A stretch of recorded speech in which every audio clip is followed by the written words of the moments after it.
Bismillahirrahmanirrahim. Assalamualaikum warahmatullahi wabarakatuh. Alhamdulillah, salatu wassalamu ala rasulillah wa ala alihi wa sahbihi wa mawalah man la nabiyya ba'dah. Para jemaah yang saya muliakan dalam hati Allah Subhanahu wa taala. Hari ini kita memasuki tanggal 27 Muharram. Semoga Allah berkahi kita semua, dan kita doakan terus untuk saudara kita di Palestina, khususnya Syahidul Marhum Ismail Haniyah. Kemudian kita doakan juga untuk bangsa kita yang akan memilih para pemimpin, dan keberkahan kita semua dan keluarga kita. Wa ala hadhihi niyah wa bi barakati hadhihi subhil mubarak bi qiraati ummil furqan fatihat kitab al-Fatihah.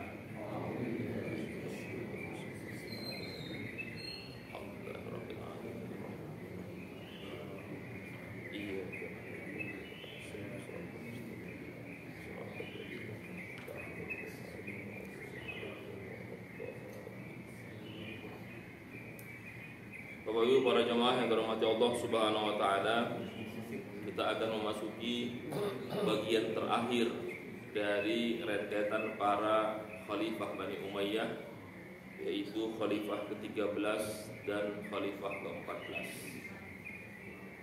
Sebelumnya saya ingin sampaikan dahulu bagaimana perubahan khalifah dari Muawiyah ke Marwan. Kita tahu setelah Muawiyah wafat, dia mengambil keputusan kontroversial dengan membentuk putra mahkota, mengangkat anaknya Yazid untuk menjadi khalifah, yang menimbulkan penolakan yang luar biasa, khususnya dari Husain, kemudian dari Abdullah bin Zubair.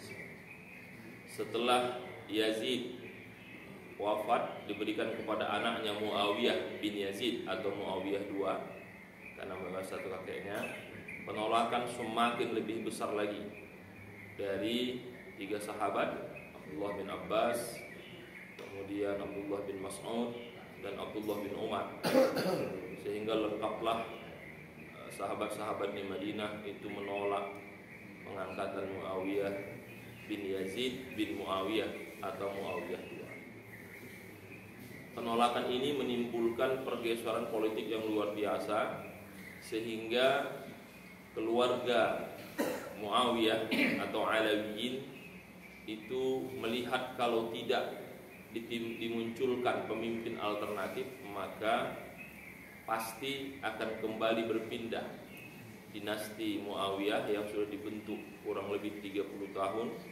Dari Muawiyah, anaknya Yazid, lalu Muawiyah II akan kembali ke Madinah di bawah kekhalifahan Abdullah bin Zubair, yang saat itu mendapatkan baiat dari Ahlul Hijaz sebagai bentuk penolakan terhadap Muawiyah II, anaknya Yazid, yang bapaknya juga kontroversi ketika menjadi khalifah, yang disebut dengan al-bai'ah tahta suyuf, baiat di bawah ancaman pedang.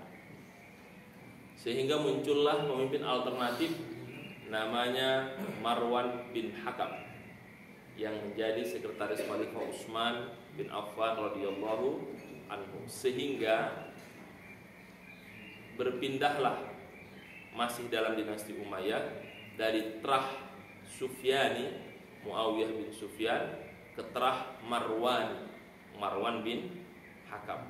Dan Marwan inilah dari khalifah keempat sampai ke-14 yang menjadi kekhalifahan Bani Umayyah.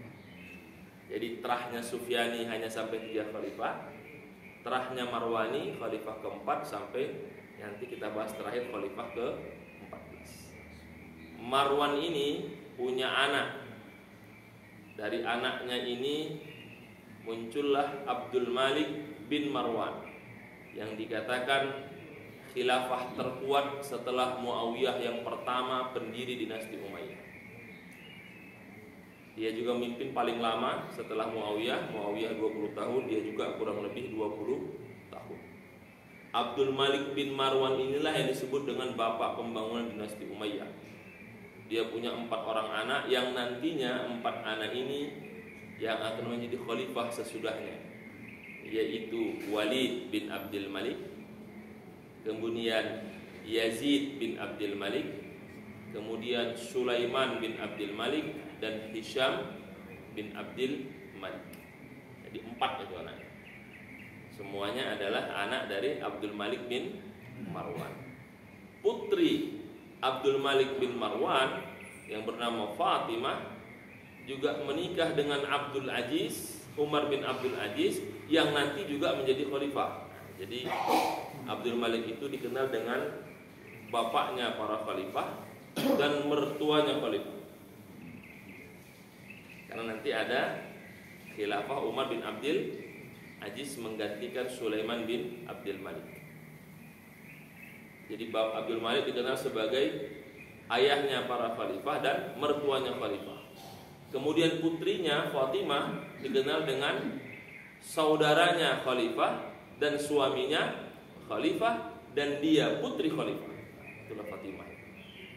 Lengkap sudah. Bintul khalifah, akhawatul khalifah, wa zaujatul khalifah. Dari 4 khilafah ini, baik itu Walid bin Abdul Malik, Yazid bin Abdul Malik, Sulaiman bin Abdul Malik, Hisham bin Abdul Malik, dari Yazid yang berambisi agar anaknya itu menjadi penerus. Maka anaknya siapa namanya? Walid bin Yazid bin Abdul Malik yang meneruskan setelah Hisham bin Abdul Malik. Ini namanya famili 100, muter-muter situ aja. Walid Yazid begitulah. Mungkin kalau sekarang ada khilafah itu agak enak gitu. Nanti namanya sini Ibrahim, sini nanti namanya Frans, sini nanti nama banyak, jadi namanya bisa beda. Jadi orang tidak bingung. Kalau ini Muawiyah, tiba-tiba muncul Muawiyah lagi. Ternyata yang satu Muawiyah bin Abi Sufyan, satu lagi Muawiyah bin Yazid bin Muawiyah. Sehingga oleh sejarawan dibuatlah nanti istilahnya Muawiyah 1, Muawiyah 2. Kayak yang sekarang ini Yazid 1, Yazid 2, Walid 1, Walid 2. Padahal itu nggak ada. Itu hanya pintarnya para sejarawan Indonesia supaya orang jadi nggak bingung ini Walid yang mana ini kan. Walid bin Yazid bin Abdul Malik yang diangkat menjadi khalifah awalnya ingin sekali meniru gaya Umar bin Abdul Aziz yang saya ceritakan di awal. Tapi karena bisikan-bisikan orang-orang sekitar, kalau bahasa sekarang bisikan abdi dalam ya, dia berubah dari yang sebelumnya mengikuti Umar bin Abdul Aziz menjadi khalifah yang dengan tegas mengatakan antara Al-Quran dengan Yazid hal yang berbeda.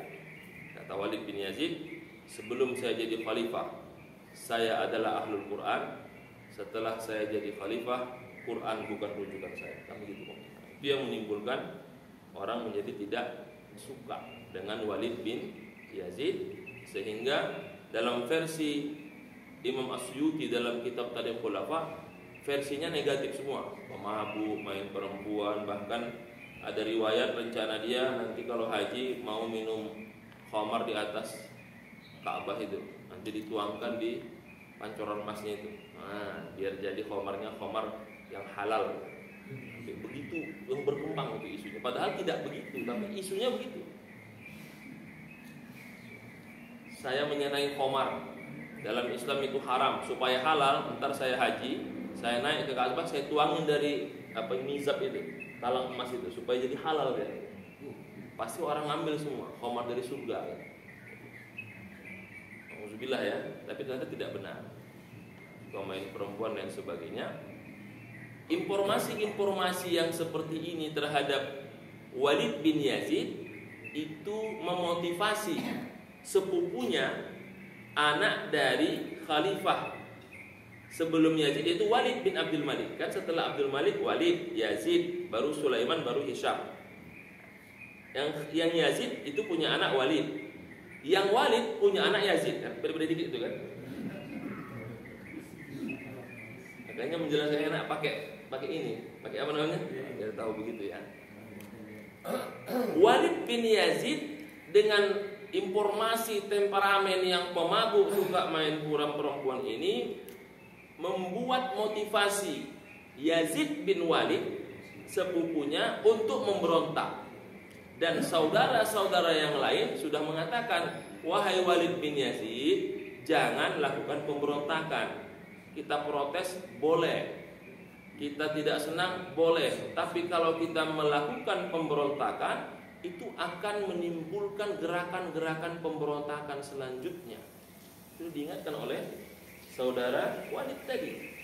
Karena nanti orang akan menghitung, oh berarti gampang ini digoyang. Dan betul, pemberontakan Yazid bin Walid itu membuka pintu pemberontakan berdirinya dinasti Abbasiyah. Kalau kita satu keluarga bertengkar itu orang luar menonton. Jangan dikira orang luar tidak ngambil kesempatan kan begitu. Masuk.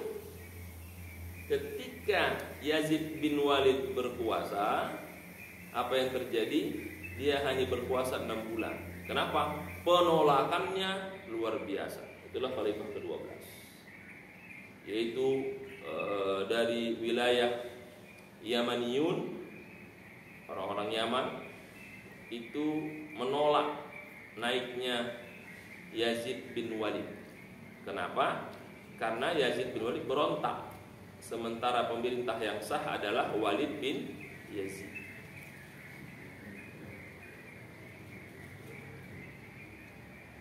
Tapi Zaid maju. Ketika dia menjadi khalifah, apa sambutan pertamanya? Dia ingin menggambarkan dirinya bahwa pemberontakannya ini benar. Dia katakan ketika sambutannya, saya memberontak karena Allah, saya memberontak karena Rasulullah. Kamu tahu bagaimana watak dan karakter serta jeleknya Walid bin Yazid, pemabuk, main perempuan dan sebagainya, maka tidak pantas jadi khalifah. Aku hanya ingin menegakkan kalimat Allah. Aku hanya ingin menegakkan la ilaha illallah. Jadi sejak dulu menjual atas nama Allah Rasul itu memang itu yang paling laku. Dan akhirnya orang membaiatnya. Tapi dari Yamaniyun yang tetap berpihak kepada Walid bin Yazid tetap tidak mau membaiatnya. Sehingga Walid bin Yazid mengirim saudaranya dan sepupunya untuk menghapuskan pemberontakan ini. Sehingga pemberontakan demi pemberontakan berlalu, 6 bulan berkuasa, dia pun wafat, digantikan oleh saudaranya khalifah ke-13 yang akan kita bahas, Ibrahim bin Walid. Ibrahim bin Walid, kata Imam Suyuti, juga kontroversi. Ada yang mengatakan dia jadi khalifah, ada yang mengatakan tidak. Karena ketika Yazid bin Walid itu mau sakaratul maut, hanya dia berdua dengan saudaranya. Ketika dia wafat, kata Ibrahim, saya penggantinya, karena dia sudah berwasiat, kan gak ada saksinya gitu. Nah, sehingga dikatakan oleh Imam Suyuti dalam Tarikhul Khulafa, dia sebagai pengganti khalifah sebelumnya, yaitu Yazid bin Walid. Tapi informasi mengatakan tidak, dia saja mengangkat dirinya. Dan Ibrahim bin Walid ini kepemimpinannya hanya 3 bulan, nggak lama-lama. Yazid bin Walid 6 bulan, Ibrahim bin Walid 3 bulan. Sehingga menimbulkan banyak sekali pemberontakan. Karena yang disebabkan oleh pendukung Walid bin Yazid yang sah tadi itu, bahwa ini pemberontakan tidak sah, mengambil hak yang tidak seharusnya.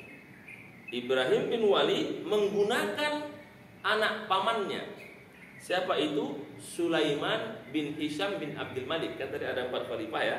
Ada Walid, Yazid, ada Sulaiman, ada Hisham. Hisham ini punya anak. Nah, ini diajak sekutu oleh Ibrahim untuk menumpas Yazid, Walid bin Yazid yang punya anak Hakam dengan Utsman. Mereka semua untuk membunuhnya supaya habis keturunannya.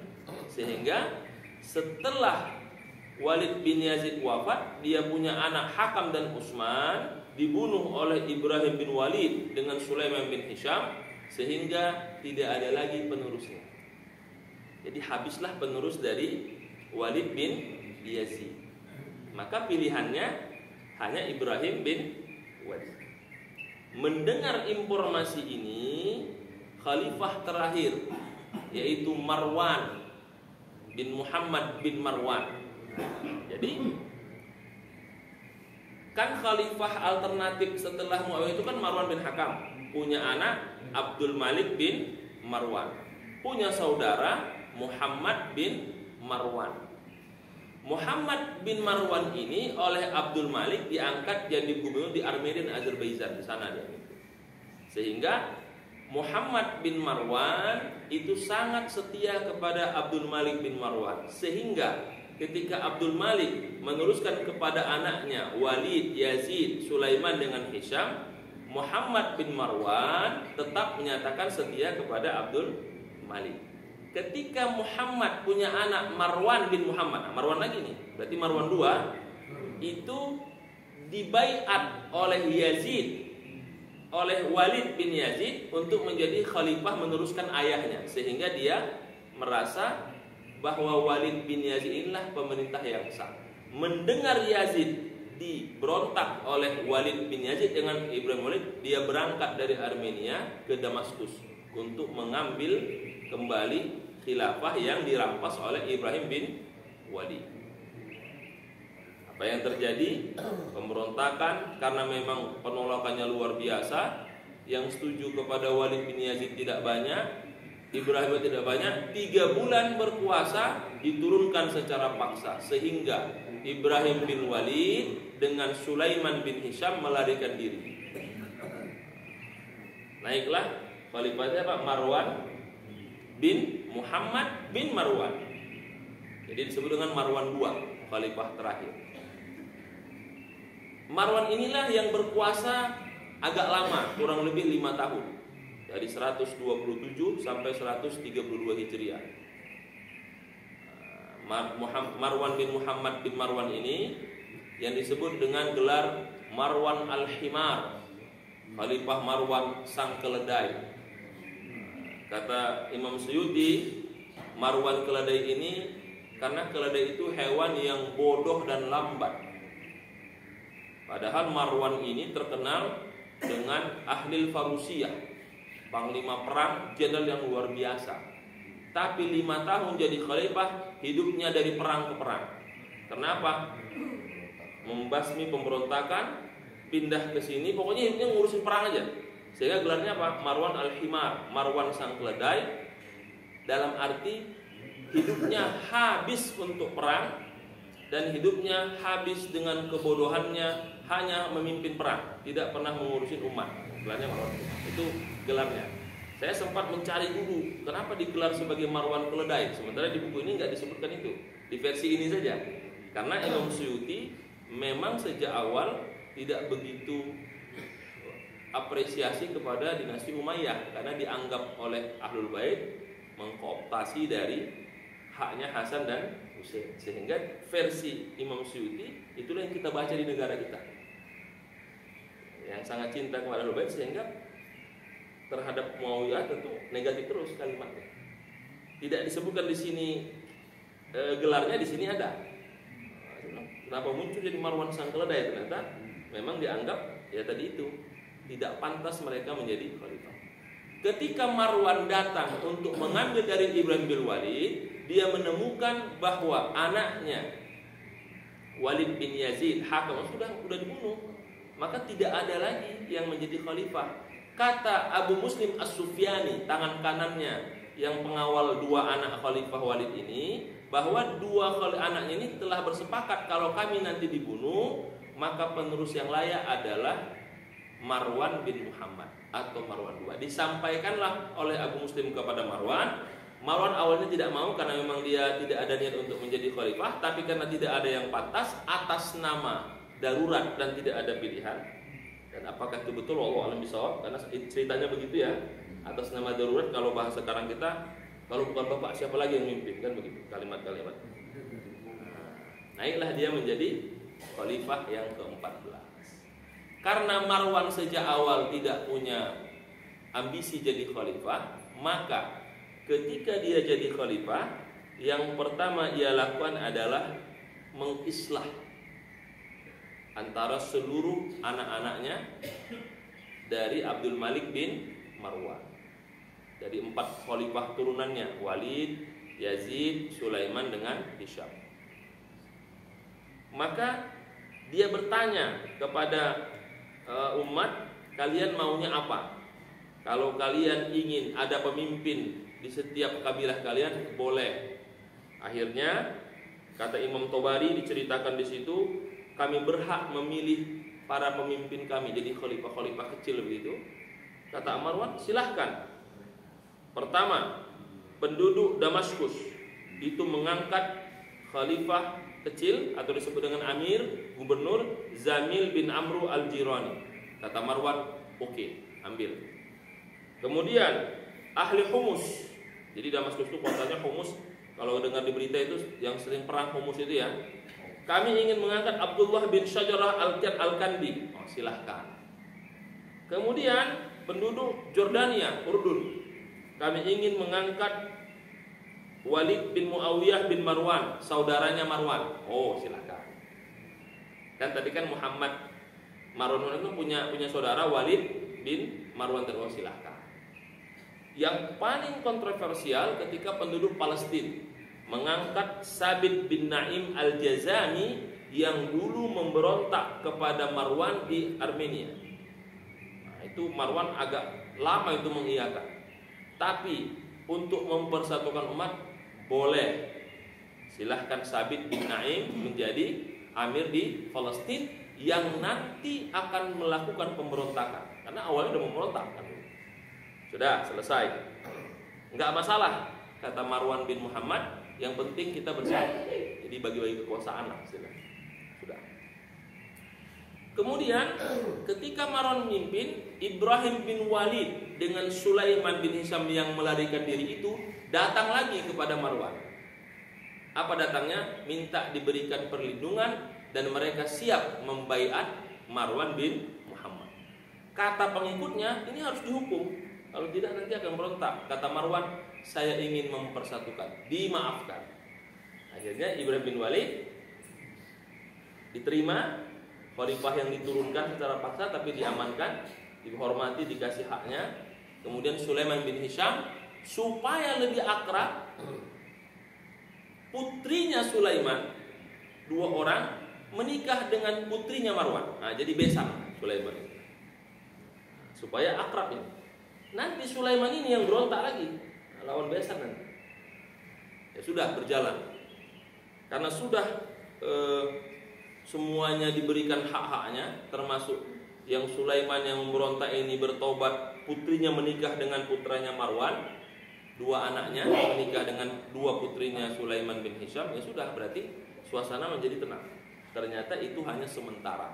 Marwan setelah itu fokus berangkat ke setiap kota memadamkan pemberontakan yang ada. Salah satunya adalah pemberontakan di Humus. Di Humus ini itu mereka memberontak karena tidak terima dengan kepemimpinan Yazid bin Walid dan Ibrahim bin Walid. Harusnya dikembalikan kepada anaknya Walid bin Yazid, tapi Marwan yang naik, tidak terima, memberontak. Akhirnya Marwan memimpin langsung, dan kemudian pemberontakan bisa dihapuskan. Dan orang yang mengompori itu adalah Amir Palestina, gubernur Palestina itu Sabit yang memberontak itu, tapi berhasil dipadamkan. Kemudian memberontak kembali setelah pemberontakan Humus, yaitu Al-Ghutah. Yazid bin Khalid ini juga memberontak karena tidak sesuai dengan naiknya Marwan. Akhirnya Yazid berhasil ditumpas, bahkan oleh Zamil bin Amru, dipenggal kepalanya, dibawa kepalanya ke Damaskus, diserahkan kepada Marwan. Pemberontakan, dipenggal, digantung. Setelah itu Palestina berontak lagi. Yang tadi Sabit tadi kan dianggap dimaafkan, memberontak, akhirnya juga diberantas oleh Marwan bin Muhammad bin Marwan. Setelah itu selesai, berontak besannya Sulaiman bin Hisham yang berkoordinasi dengan orang-orang Abbasiyah. Tapi akhirnya juga berhasil dipadamkan. Tapi dengan habisnya waktu Marwan berperang satu sama lain setelah menumpas besannya sendiri dan dia kembali memaafkan besannya, tapi sisa pemberontakan itulah yang menjadi pemicu muncul pemberontakan di luar dinasti Umayyah yang menjadi cikal bakal berdirinya dinasti Abbasiyah. Dinasti Abbasiyah ini muncul dari gerakan anaknya Ali, bukan dari Fatimah. Kan setelah Ali menikah sama Fatimah punya anak Hasan Husain. Hasan wafat pada masa Muawiyah, Husain wafat pada masa Abdul Malik bin Marwan, pada masa Yazid. Abdul Malik bin Abdul bin Zubair. Wafat Husain ini berarti habis kan silsilah Ali dan Fatimah. Tapi Ali menikah lagi setelah Fatimah dengan perempuan tidak disebut namanya, lahirlah namanya Muhammad bin Ali. Muhammad bin Ali yang dikenal dengan Muhammad bin Hanafiyah. Ada istilahnya kalau pernah dengar. Saya sempat mencari kenapa namanya Muhammad bin Hanafiyah padahal putra Ali, ternyata itu adalah gelarnya. Jadi Muhammad bin Ali masyhurnya Muhammad bin Hanafiyah, padahal dia anaknya Ali bin Abi Thalib. Tapi berdasarkan kisah ini, Muhammad bin Ali ini sangat cerdas dan membuat Hisham bin Abdul Malik, salah satu khalifah, terpesona dengan kecerdasannya. Tapi bisikan para wazirnya, ini bahaya. Kalau nanti ini besar nama terkenal akan mengganggu khalifah. Akhirnya dia pun mati diracun tahun 85 Hijriah. Habis kan? Muncul silsilah Abdullah bin Abbas. Siapa bin Abbas? Pamannya Nabi. Abbas punya anak Abdullah. Abdullah ini punya anak Ali bin Abdullah. Ali bin Abdullah ini dekat dengan Abdul Malik bin Marwan dan dia berpesan kepada anaknya Walid, muliakanlah Ali bin Abdullah bin Abbas ini karena dia keluarga Nabi. Kita sudah punya track yang buruk terhadap hubungan Ahlul Bait, tolong muliakan dari pamannya Nabi, yaitu Ali bin Abdullah bin Abbas. Berarti cucunya Abbas. Ali ini punya anak Muhammad bin Ali. Muhammad bin Ali inilah nanti yang menjadi cikal bakal pemberontakan dinasti Abbasiyah. Muhammad punya saudara Abdullah bin Ali. Abdullah inilah nanti yang memberontak terhadap Marwan yang menjadi khalifah pertama Abbasiyah. Jadi saya cerita begini ya dengan lisan dulu. Abdullah bin Ali punya anak namanya Ali. Ali punya anak Muhammad. Muhammad bin Ali punya saudara Abdullah sama Soleh. Abdullah sama Soleh. Abdullah ini yang memimpin pemberontakan dan berhasil. Muhammad sebagai simbolnya, Abdullah jenderalnya. Naiklah menjadi dinasti Abbasiyah. Nanti Soleh, saudaranya Abdullah itu yang mengejar Marwan sampai ke Mesir dan Marwan dibunuh. Sehingga habislah khilafah Bani Umayyah di tangan Soleh bin Ali yang menjadi jenderalnya Abdullah bin Ali yang simbolnya Muhammad bin Ali. Karena namanya mirip-mirip, begitulah kenyataannya, habislah dinasti. Yang menjadi catatan kata pengarang kitab ini, kenapa terjadi pemberontakan yang luar biasa? Kalimatnya adalah ittirabul amru ala Marwan, ittirabul amri ala Marwan fi hadzal jawil 'asib. Dalam suasana yang tidak menentu ini, 5 tahun Marwan menjadi khalifah yang terakhir, hidupnya hanya fokus memadamkan api-api pemberontakan. Jadi 5 tahun itu ngurusin perang aja. Ngurusin perang ke sini selesai, pemberontakan ke sini. Itulah ada istilah kalau kita jadi pemimpin, kalau ribut aja kapan kerjanya kan begitu. Ribut aja kapan kerjanya. Makanya waktu itu perdebatan antara Abdullah bin Abbas, Abdullah bin Umar, Abdullah bin Zubair, kemudian Zainal Abidin bin Ali bin Husain bin Ali, itu kan ditanya, kalau begini terus kapan umat ini akan maju? Tokoh-tokoh ini bersatu. Ya sudah, kita berdamai saja, menjaga pertumpahan darah. Yang nggak mau kan hanya Husain kan. Tapi Zainal Abidin bin Husain itu ya sudah, kita terima saja lah demi menjaga umat. Makanya kebesaran hati Abdullah bin Mas'ud, Abdullah bin Umar, Anas bin Malik kan begitu ya. Ya sudah, serahkan kepada mereka, nggak usah bertengkar, ya udah supaya hidup ini tenang, nyaman. Kecuali Abdullah bin Zubair yang menolak, yang ini dibunuh akhirnya kan oleh Abdullah bin Mas'ud. Masuk ke dinasti Muawiyah sama juga. Jangan berontak, ini akan jadi masalah. Terjadi pemberontakan, terjadi pertengkaran, akhirnya jatuhlah Marwan dengan posisi melarikan diri dari Damaskus, dibunuh di Mesir oleh keturunannya dari Abdullah bin Abbas yang dimuliakan oleh pamannya Walid bin Abdul Malik. Dan lagi-lagi alasan Abdullah bin Ali, Muhammad bin Ali, Salih bin Ali sebagai petinggi Sahabat, artinya apa? Karena Muawiyah sudah tidak sesuai dengan Allah dan Rasul. Karena Muawiyah sudah tidak menjalankan sunnah Rasulullah SAW, maka kami harus mengambil alih untuk menegakkan keadilan dan atas nama umat dan untuk menegakkan Allah dan Rasulnya. Awalnya begitu. Nanti kita baca lagi sejarah di bawahnya, ya begitu-begitu juga, dari ayah ke anak, ayah ke anak, dan seterusnya. Nah, ini saya ingin gambarkan sebagai penutup bahwa memang masalah kekuasaan ini dan masalah meneruskan untuk anak dan ponakan cucu itu memang dari dulu sudah menjadi tradisi. Kalau misalnya sekarang itu terjadi, ya tinggal lihat sejarah sebelumnya, berulang sejarah dengan pelaku yang berbeda. Dan tujuannya pasti mensejahterakan umat, menegakkan kalimat la ilaha illallah dan Rasulullah sallallahu alaihi wasallam. Apakah tegak? Awal-awalnya iya. Seterusnya enggak semua.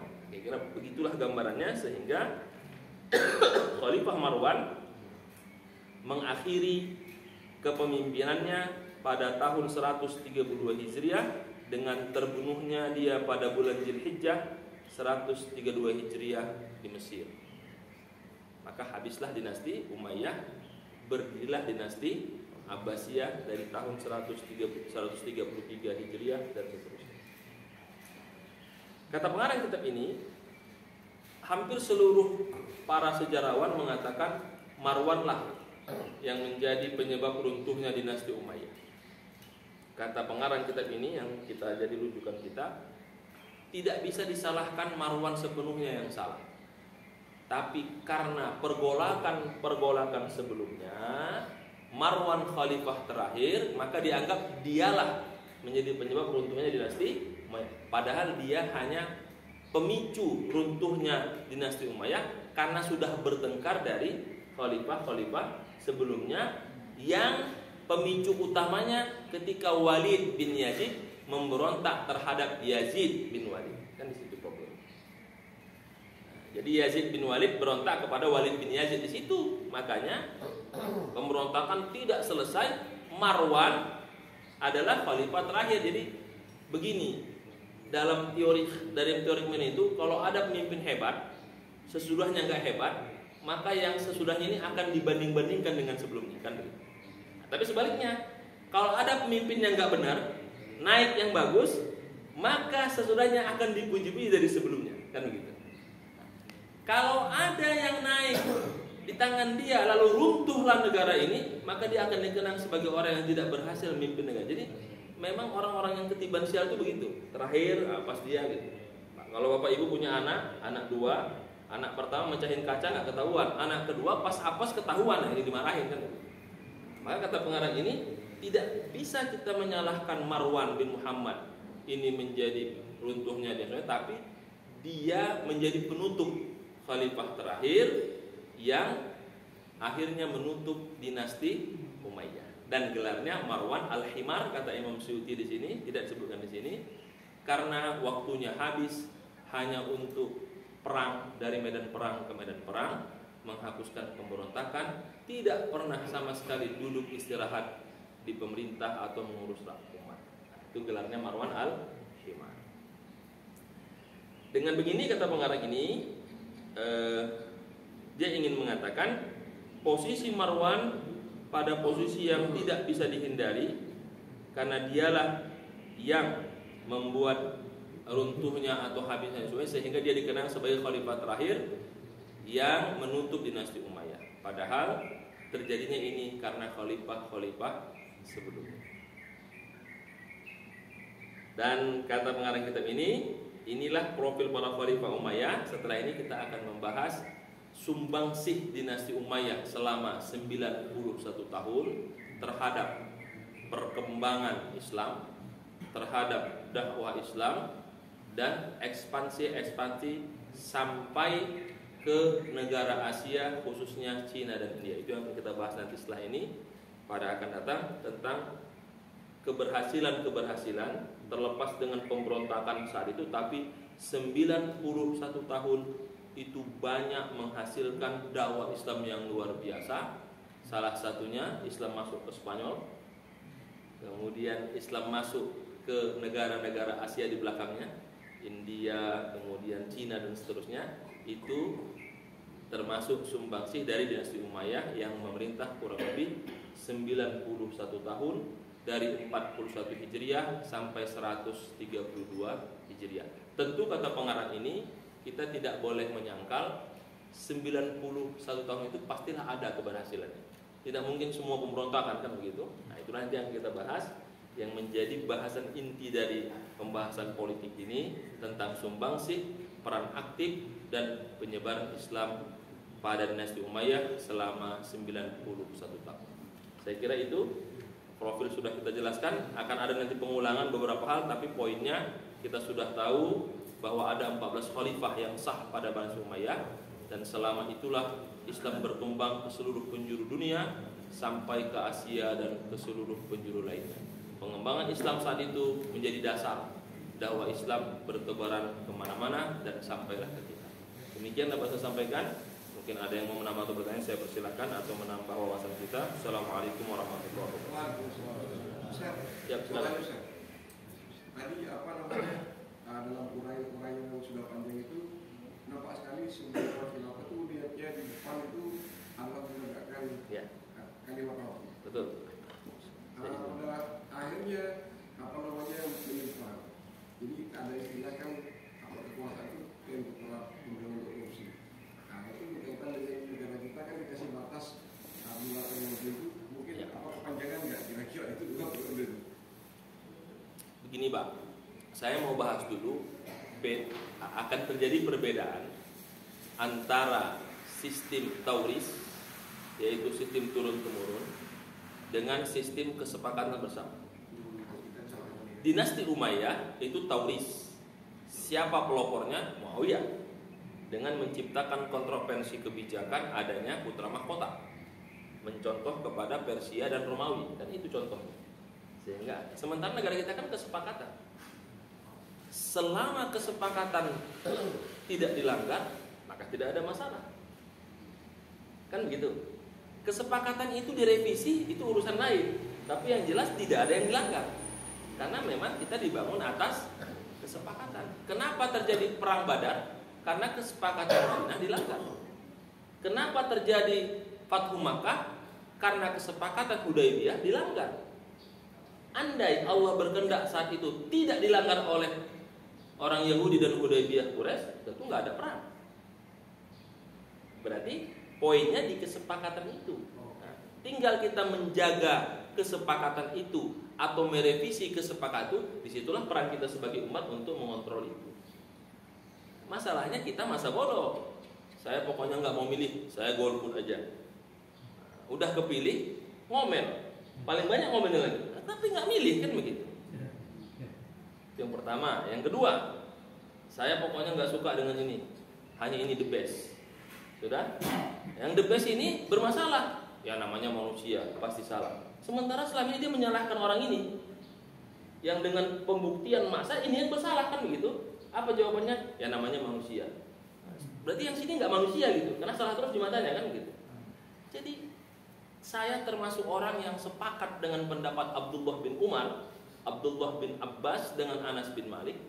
Apa? Kalau kita memang tidak pakar di bidang itu, ya sudah, kita serahkan sama ahlinya. Kalaupun dia tidak ahli aliman, kita tinggal berdoa saja. Itulah yang dilakukan Abdullah bin Umar atau bin Abbas. Karena saat itu kata semua sahabat yang berhak jadi khalifah setelah Hasan Husain adalah Abdullah bin Umar. Karena paling layak, anaknya Umar bin Khattab. Abdullah bin Abbas, anaknya paman Nabi. Tapi kenapa saya tidak mau? Karena kalau hanya memunculkan permusuhan, maka lebih baik saya tidak perlu memilih. Di kita ini, kita belum punya tokoh-tokoh pemersatu seperti itu. Kalau mengutip bahasa intelektual, kita kekurangan tokoh-tokoh pemersatu. Kita banyaknya tokoh-tokoh pemecah belah. Iya. Karena tokoh-tokoh ini mungkin awalnya baik, tapi bisikan-bisikan yang gak kuat. Maka saya sering katakan, kalau kita berada di lingkungan para pemimpin, banyaklah berdoa, karena omongan kita, bisikan kita, kalau baik itu bisa membuat umat sejahtera, tapi kalau tidak baik itu bisa menyengsarakan umat. Dan saya sering mengatakan sambil berkelakar, nanti di neraka itu ada khusus ruangan VIP neraka untuk para pembisik-pembisik pemimpin yang merusak umat. Iya. Seperti kisah Yazid itu kan, awalnya kan dia ingin seperti Umar bin Abdul Aziz. Tapi datang 40 alim ulama mengatakan, wahai Yazid, engkau tidak perlu seperti Umar bin Aziz, karena apapun perbuatan khalifah, Allah pasti maafkan. Itu kan dari situ kisahnya. Hanya berarti memang bagus ini kan, gitu kan. Nah, cuman kata pengarang ini, kebodohannya Yazid percaya dengan pendapat 40 alim ulama itu. Nah, kita bukan 40 lagi ulama, kita banyak guru besar, banyak pakar ilmuwan, yang kalau kita dengar omongannya nggak ada yang salah, argumentasinya bagus, penjelasannya bagus. Coba kalau kita dengar komentar, benar juga, besok komen yang lain, benar juga, benar semua. Jadi mana yang benar kan begitu ya. Nah, belum ada tokoh-tokoh yang mengarahkan untuk ya sudahlah, kita jaga persatuan umat ini. Nah, kita memang rindu tokoh-tokoh Abdullah bin Umar, Abdullah bin Abbas, Anas bin Malik, yang memang tidak konsen kepada politik pemerintahan, tapi mereka mendorong umat untuk lebih menahan diri serta menjaga persatuan. Dan itu bertahan sampai dinasti Umayyah, meskipun setelah itu terjadi pertikaian. Jadi kalau Bapak tanya, salahkah kita? Selama tidak ada kesepakatan yang dilanggar, ya tidak salah. Tapi undangnya direvisi, tapi kan boleh. Kecuali kalimatnya tidak boleh merevisi undang. Kita sudah amandemen berapa kali? 4 kali kan? Terus mau dikembalikan lagi, ya silahkan saja. Yang penting ada kesepakatan. Tapi saya nggak yakin Pak Ustadz dengan para wakil sekarang. Ya kan dia yang dipilih sekarang. Tapi pemilihannya Pak Ustadz curang. Ya udah kita ajukan, ditolak kan begitu. Tapi saya nggak yakin Pak Ustadz. Ya susah juga kan? Maka apa? Ya kita buat kunut nazilah. Tiap hari kita kunut. Mau semoga tunjukkan gitu. Belum Allah tunjukkan, berarti memang belum ada kan gitu ya. Seperti kita berdoa untuk Palestina, untuk kemerdekaan, kita doakan setiap hari. Tapi udah berhasil, ya ada yang berhasil, ada yang tidak. Berarti kita tidak boleh berhenti. Kalau katanya para ulama, kenapa setiap doa kita tidak semua dikabulkan? Agar kita bisa bersabar bahwa tidak semua doa bisa dikabulkan. Kenapa semua harapan kita tidak Allah kabulkan? Agar kita berikhtiar. Dan kenapa seluruh mimpi kita tidak Allah kabulkan? Agar kita berusaha. Berarti kan hikmahnya sekarang, kalau kita sudah berusaha masih begitu menurut pandangan kita, ya Allah, jika ini benar, bimbinglah hati saya untuk menerima kebenaran meskipun saya benci, kan gitu. Tapi kalau tidak benar, ya tunjukkanlah kebenaranmu dengan dikirim orang-orang yang perbaiki kebenaran ini. Itu lebih baik doa gitu. Daripada doa sumpah serapah, nggak selesai juga, akhirnya keluar dari grup, musuhan, nggak cakapan, Mereka santai-santai bagi-bagi kekuasaan. Kita yang rugi. Begitu Pak. Allah bisa. Ada lagi Ustaz? Ya, silakan. Kalau tadi Ustaz juga menjelaskan tentang Walid bin Yazid. Iya. Nah, apa namanya, perempuan, Iya. ilmu, ritual, Iya. panduan Baitullah itu ya, supaya halal. Isunya begitu, tapi oleh pengarang ini ditolak, tidak terjadi kan? Iya. Tapi yang tersebar begitu. Kalau itu kan apa namanya, orang-orang yang menginginkan perubahan, Iya. dia bukan tidak mau Walid berkuasa terus. Iya. Kalau saya ibaratkan dengan sekarang itu buzzer, tapi dulu itu kan tidak ada interest uang gitu kan. Oh iya. Kalau sekarang buzzernya melembaga, apalagi ditambah dengan media sosial yang sudah Iya. yang sudah jago, jadi di era komunikasi gitu. Nah ini masalah dakwah kayaknya tidak ada dakwah dari ulama itu bahwa buzzer itu haram hukumnya gitu Ustaz. Karena yang baik jadi buruk, yang buruk jadi baik, dibalik kayak gitu itu ada lembaganya dan dapat uang gitu Ustaz. Kalau informasi buzzer lembaga itu memang saya dengar, tapi saya belum lihat landasan hukumnya Pak. Undang-undangnya belum ada itu. Tapi memang oleh pemerintah katanya didanai, itu kan bukan buzzer namanya, influencer, relawan kan namanya. Buzzer itu kan versi kita. Saya belum melihat dasar undang-undangnya.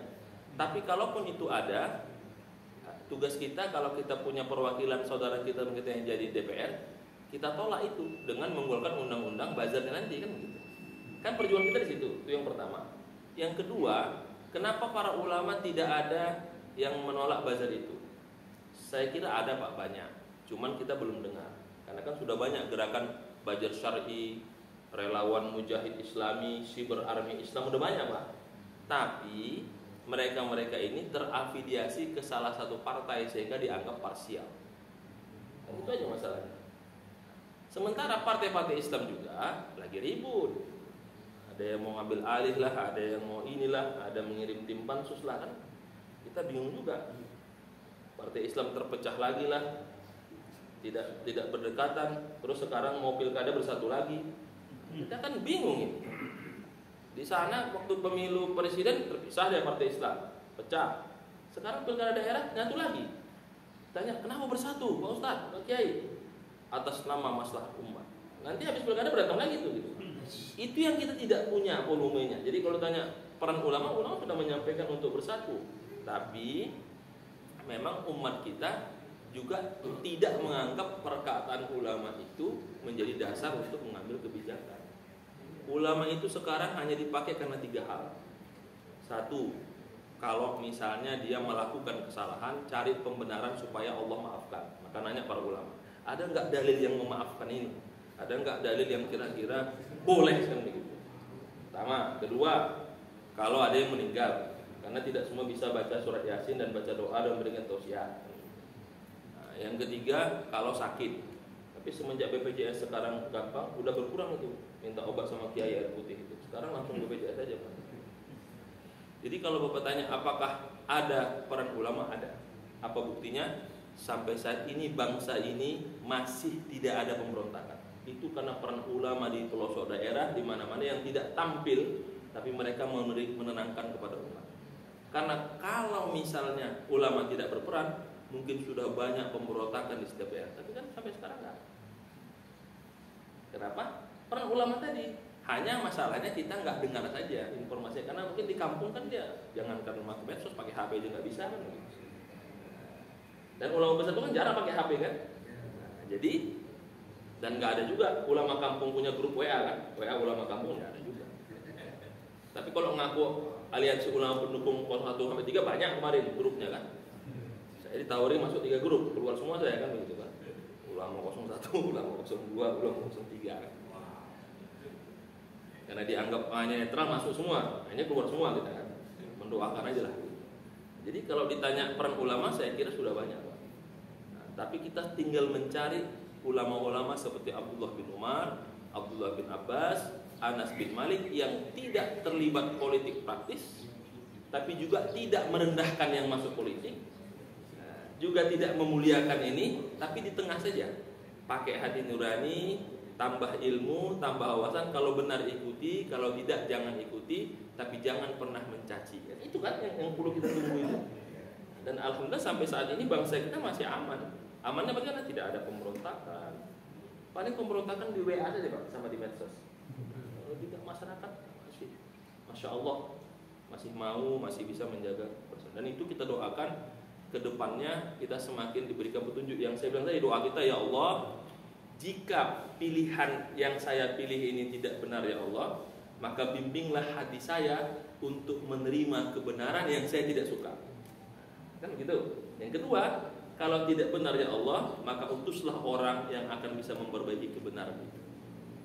Bisa Allah kirim per 5 tahun dengan pemilu, bisa Allah kirim per 2 tahun dengan pemilihan badan-badan lembaga pemerintah, bisa Allah kirim per bulan, tiba-tiba Allah cabut nyawanya, kan bisa aja kan?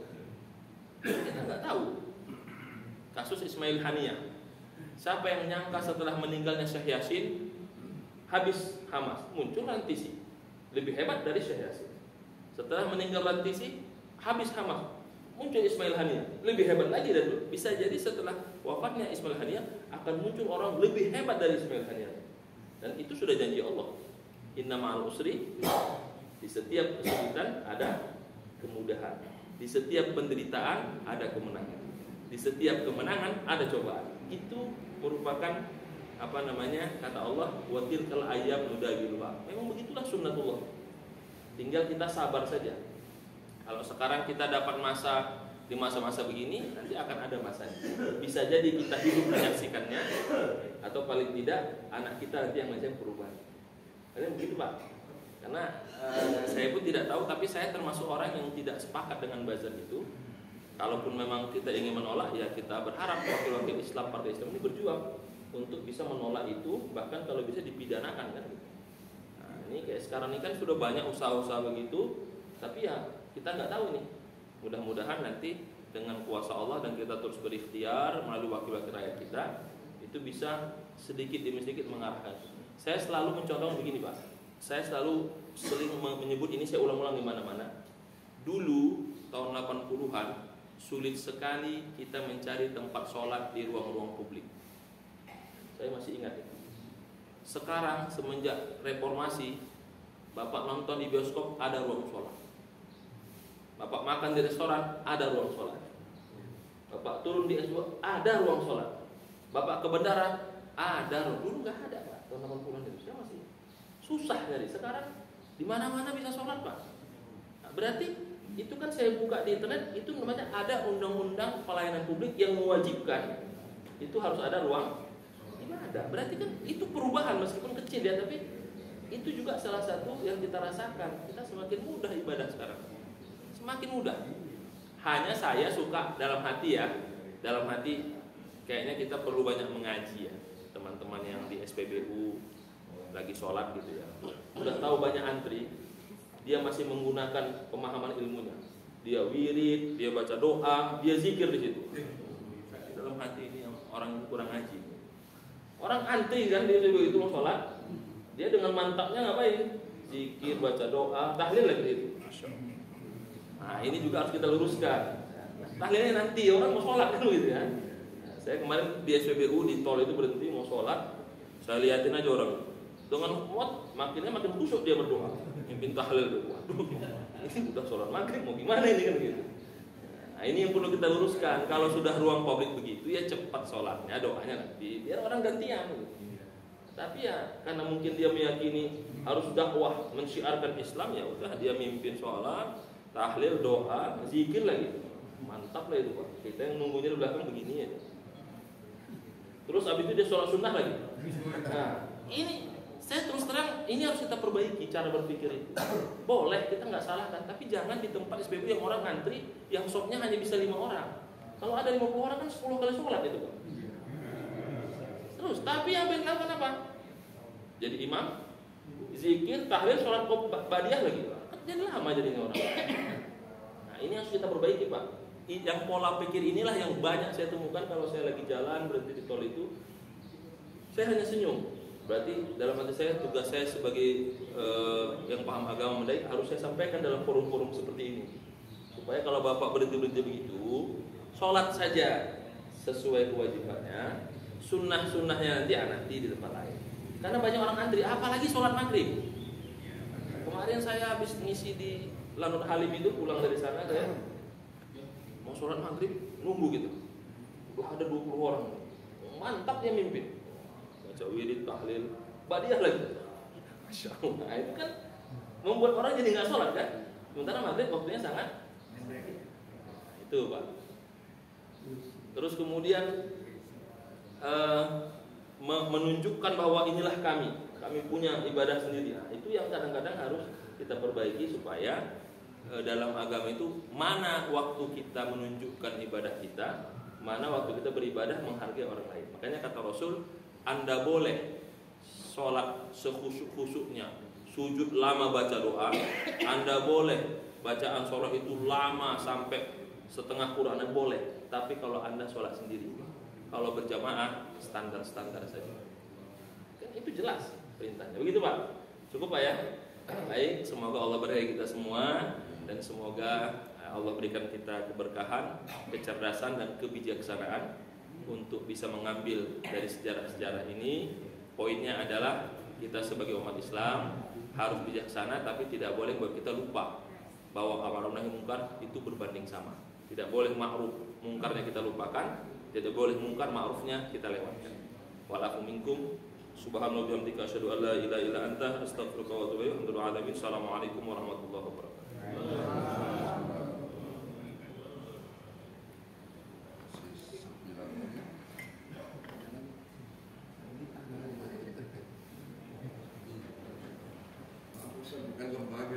Kemarin barusan Pak, kalau barusan nungguin. Ada lagi sudah dulu kuat gitu kan. Kita mau dulu itu mau berkali-kali gitu. Itu PR kita lebih banyak daripada musuh aja Pak. Tidak,